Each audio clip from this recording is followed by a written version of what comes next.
si Pastor Edward Bernardo, ang kasalukuyang pastor ng Bethesda Bible Baptist Church, Philinvest, Santo Tomas, Batangas.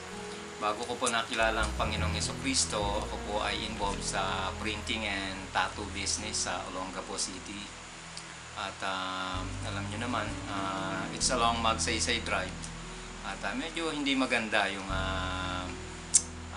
prospect doon. And then one day, I was invited by a childhood friend para umattend sa kanilang evening service. And there, nakarinig po ako ng gospel, tanda-tanda ko yung mensahe. It was about the prodigal son. After the service, the deacon of the church approached me and related to me what the gospel is all about. So doon nakilala ko si Kristo na Panginoon at sariling tagapagligtas.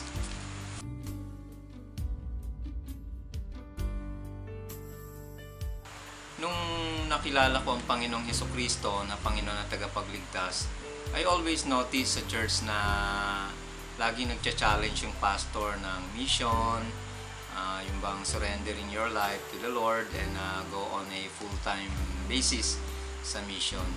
At napapansin ko rin talaga na very short yung mga personnel na gumagawa, kahit dun sa loob ng church namin. And then I started asking our pastor na ano ba yung Bible school, ano ba yung mga missionary na yon.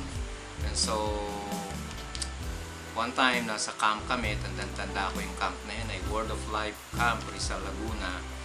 During the last night, nakarinig ako ng talagang napakatinding challenge about surrendering your life to the Lord full time. And so, nung gabing yun, I surrender my life to God, and the following day, kinausap ko yung pastor ko tungkol sa ginawa ko. At sinabi ko talaga na, Pastor, gusto ko maglingkod sa Panginoon. And so, ngayon, tinulungan ako ng pastor ko kung paano magsisimula sa paglilingkod sa Panginoon.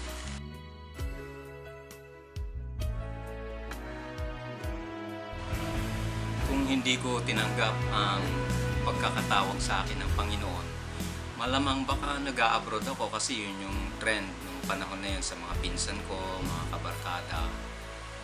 Or else, baka nasa construction kasi after nilang mag-abroad, wala na. Ngayon, pag bumabalik ako sa Olongapo, nakikita ko nasa construction sila, iba security guards. So yun, kung hindi ko, malamang kung hindi ko matinanggap ang challenge sa akin.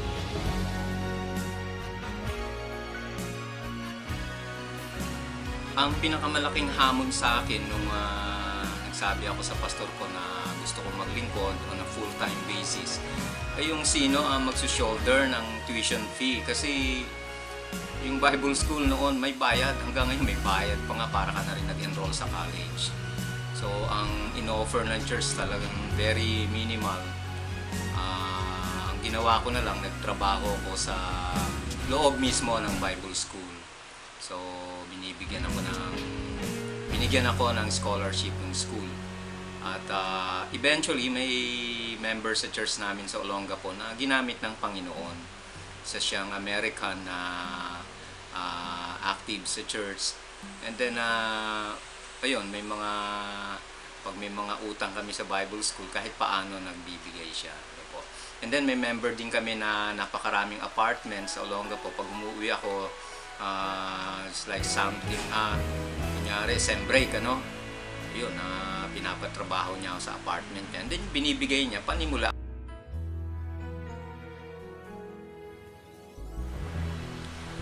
Ang message ko para sa mga naglilingkod sa Panginoon, magpatuloy lang. Kasi kagaya ng experience ko, ang hirap talaga ng gawain. Pero eventually nakikita ko rin naman yung fruits ng labor. Rewarding kasi masaya na maglingkod sa Panginoon. Makita ko lang yung mga anak ko na very active sa church, may kanya-kanyang ministry, talagang nakakataba ng puso. At sabi ko nga, kahit na ganito na mahirap, ayos lang, masaya naman kami sama-sama na naglilingkod sa Panginoon. Keep on keeping on, servants of God.